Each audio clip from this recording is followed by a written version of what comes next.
ಶಾಲೆಯಲ್ಲಿ ಧರ್ಮ ದಂಗಲ ಇನ್ನಷ್ಟು ಮುಂದುವರೆದಿದೆ. ಸಂತ ಜೆರುಸಾ ಶಾಲೆಯ ಶಿಕ್ಷಕಿ ಒಬ್ರು ಅವ್ರನ್ನ ಅಮಾನತು ಅವ್ರಿಗೆ ಗೇಟ್ ಪಾಸ್ ಕೊಟ್ಟಿರ್ತಕ್ಕಂಥದ್ದು, ಅವ್ರಿಗೆ ಅಷ್ಟಲ್ಲದೆ ಬೆದರಿಕೆ ಕರೆಗಳು ಬರ್ತಾ ಇದ್ದಾವೆ ಅನ್ನುವಂಥದ್ದು. ಆಕೆ ಪೋಷಕಿಯೂ ಹೌದು.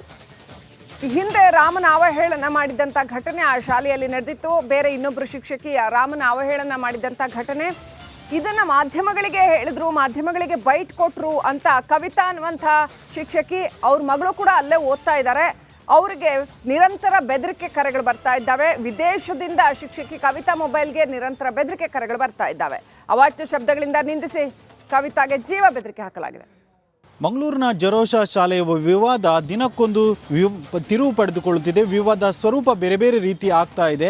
ಅದೇ ಶಾಲೆಯಲ್ಲಿ ವಿದ್ಯಾರ್ಥಿನಿಯಾಗಿದ್ದ ಪೋಷಕರ ತಾಯಿ ಈ ಒಂದು ಹೋರಾಟದಲ್ಲಿ ಮುಂಚೂಣಿಯಲ್ಲಿದ್ದರು ಅನ್ನುವಂಥ ಕಾರಣಕ್ಕಾಗಿ ಈ ಒಂದು ತಾಯಿಯನ್ನು ಅಂದರೆ ಕವಿತಾ ಎಂಬುವರನ್ನು ಅವರು ಬೇರೆ ಶಾಲೆಯಲ್ಲಿ ಶಿಕ್ಷಕಿಯಾಗಿ ವೃತ್ತಿ ಮಾಡ್ತಿದ್ರು. ಅದು ಕ್ರೈಸ್ತ ಸಮುದಾಯಕ್ಕೆ ಸೇರಿದಂಥ ಶಾಲೆ, ಅಲ್ಲಿಂದ ವಜಾ ಮಾಡಲಾಗಿದೆ. ಜೊತೆಗೆ ಆ ಕವಿತಾ ಎಂಬುವರಿಗೆ ವಿದೇಶದಿಂದ ಬೆದರಿಕೆ ಕರೆಗಳು ಕೂಡ ಬರ್ತಾ ಇದೆ. ಈ ಎಲ್ಲ ಬೆಳವಣಿಗೆ ಬಗ್ಗೆ ಮಾತಾಡೋದಕ್ಕೆ ಕವಿತಾ ಅವರೇ ನಮ್ಮ ಜೊತೆ ಇದ್ದಾರೆ. ಅವ್ರ ಜೊತೆನೇ ಮಾತಾಡ್ಸಿ ಹೋಗೋಣ. ಮೊದಲು ನೀವೊಂದು ಈ ಶಾಲೆಯ ಬೆಳವಣಿಗೆ ಬಗ್ಗೆ ಮಾತಾಡಿ. ಅಂದರೆ ಈ ಒಂದು ಕ್ರೈಸ್ತ ಸಮುದಾಯಕ್ಕೆ ಸೇರಿದ ಬೇರೊಂದು ಶಾಲೆಯಲ್ಲಿ ಕೆಲಸ ಮಾಡ್ತಿದ್ರಿ, ಅಲ್ಲಿ ನಿಮ್ಮನ್ನು ವಜಾ ಮಾಡಲಾಗಿದೆ.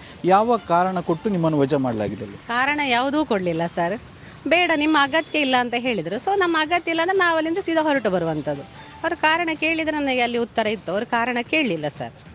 ಎಷ್ಟು ಸಮಯದಿಂದ ಕೆಲಸ ಮಾಡ್ತೀವಿ ಮತ್ತು ಇದೇ ಕಾರಣಕ್ಕಾಗಿ ತೆಗೆದ್ರು ಅಂತ ಅನಿಸ್ತಾ ನಿಮಗೆ? ನಾನೊಂದು ಸುಮಾರು 1.5 ವರ್ಷದಿಂದ ನಾನು ಅಲ್ಲಿಗೆ ಕೆಲಸ ಮಾಡ್ತಾ ಇದ್ದೇನೆ. ಮೇ ಬಿ ಇದೇ ಕಾರಣ ಆಗಿರ್ಬೋದು. ಅವರಲ್ಲಿ ಪ್ರಶ್ನೆ ಮಾಡಲಿಲ್ಲ ಸರ್. ಅವರು ಪ್ರಶ್ನೆ ಮಾಡಿದರೆ ನಾನು ಉತ್ತರ ಮಾಡ್ತಿದ್ದೆ, ಹೌದಲ್ವಾ? ಏನಂತ ಹೇಳಿದ್ರು ಬಿಡುವಂಥ ಸಮಯದಲ್ಲಿ ತೆಗೆಯುವಂಥ? ಯಾಕೆ ಅಂತ ಕೇಳುವಾಗ ನಿಮ್ಮ ಅಗತ್ಯ ಇಲ್ಲ ಇನ್ನು ಹೇಳಿದರು. ಅಗತ್ಯ ಇಲ್ಲ ಹೇಳಿದ ನಂತರ ಅಲ್ಲಿ ನಾನು ಉತ್ತರ ಕೊಡೋದು ಸಮಂಜಸ ಅಲ್ಲ ಸರ್. ನಾನು ವಾಪಸ್ ಬಂದೆ. ಜೊತೆಗೆ ನಿಮಗೆ ಬೆದರಿಕೆ ಕರೆಗಳು ಕೂಡ ಬರ್ತಾ ಇದೆ, ಈ ಬಗ್ಗೆ ಹೇಳೋದು? ಈ ಬಗ್ಗೆ ನನಗೆ ಮೊನ್ನೆ 15ನೇ ತಾರೀಕು ಗುರುವಾರ ರಾತ್ರಿ 9:30 ಒಂದು ವಾಟ್ಸಪ್ಪಲ್ಲಿ ಮೆಸೇಜ್ ಬಂತು. ಈ ಎಲ್ಲ ಆಡಿಯೋ ವೈರಲ್ ಮಾಡಿದ್ದು ನಾನು ಹೇಳುವ ಒಂದು ನಿಟ್ಟಿನಲ್ಲಿ ನನ್ನ ಫೇಸ್ಬುಕ್ ಇಂದ ನನ್ನ ಫೋಟೋಗಳನ್ನು ತೆಗೆದು ವೈರಲ್ ಮಾಡಿ, ಇವಳೊಬ್ಬಳು ಕಾನ್ವೆಂಟ್ ಸ್ಕೂಲಲ್ಲಿ ಟೀಚ್ ಮಾಡ್ತಾ ಇದ್ದಾಳೆ ಅಂತ ಹೇಳಿಕೊಂಡು ನನ್ನ 2 ಫೋನ್ ನಂಬರನ್ನು ಹಾಕಿ ಇಡೀ ವೈರಲ್ ಮಾಡಿದರು. ಒಂದು ಕಡೆ ನಿಮ್ಮನ್ನು ಶಾಲೆಯಿಂದ ವಜಾಗೊಳಿಸಲಾಯಿತು, ಮತ್ತೊಂದು ಕಡೆ ಬೆದರಿಕೆ ಕರೆ ಬರ್ತೀವಿ. ಇದೆಲ್ಲ ನೋಡುವಾಗ ಹೋರಾಟದಲ್ಲಿ ಇನ್ನೂ ಕೂಡ ಗಟ್ಟಿ ಮಾಡಬೇಕಂತ ಅಥವಾ ಹೋರಾಟ ಸಾಕು ಅನ್ನಂತ ಅನಿಸಿಲ್ಲ? ನನ್ನ ತಪ್ಪಿಲ್ಲ ಅಂತ ಹೇಳಿದರೆ ನಾನು ಎಲ್ಲಿ ಹೋಗಿ ಹೇಳ್ತೇನೆ ಸರ್? ಇವತ್ತಿಗೆ ಹೇಳ್ತೇನೆ, ನಾಳೆಗೆ ಹೇಳ್ತೇನೆ, ನಾಡಿದ್ದು ಹೇಳ್ತೇನೆ.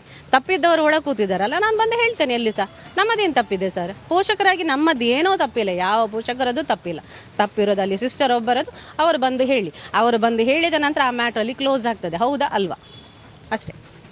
ಇದು ಕವಿತಾ ಅವರ ಮಾತು. ಅಂದರೆ ಅವರು ಯಾವುದೇ ತಪ್ಪು ಮಾಡದೆ ಬೇರೊಂದು ಕಾರಣ ಕೊಟ್ಟು, ಅಂದರೆ ಈ ಒಂದು ಪ್ರತಿಭಟನೆಯಲ್ಲಿ ಇದ್ರು ಅನ್ನುವಂಥ ಕಾರಣಕ್ಕೆ ಆ ಒಂದು ಶಾಲೆಯಿಂದ ವಜಾಗೊಳಿಸಲಾಗಿದೆ. ಜೊತೆಗೆ ಬೆದರಿಕೆ ಕರೆಗಳು ಕೂಡ ಬರ್ತಾ ಇದೆ. ಈ ಬಗ್ಗೆ ಸೂಕ್ತವಾಗಿ ಪೊಲೀಸರು ತನಿಖೆ ಮಾಡಬೇಕು ಅನ್ನುವಂಥ ಆಗ್ರಹವನ್ನು ಕೂಡ ಮಾಡ್ತಾ ಇರುವಂಥದ್ದು.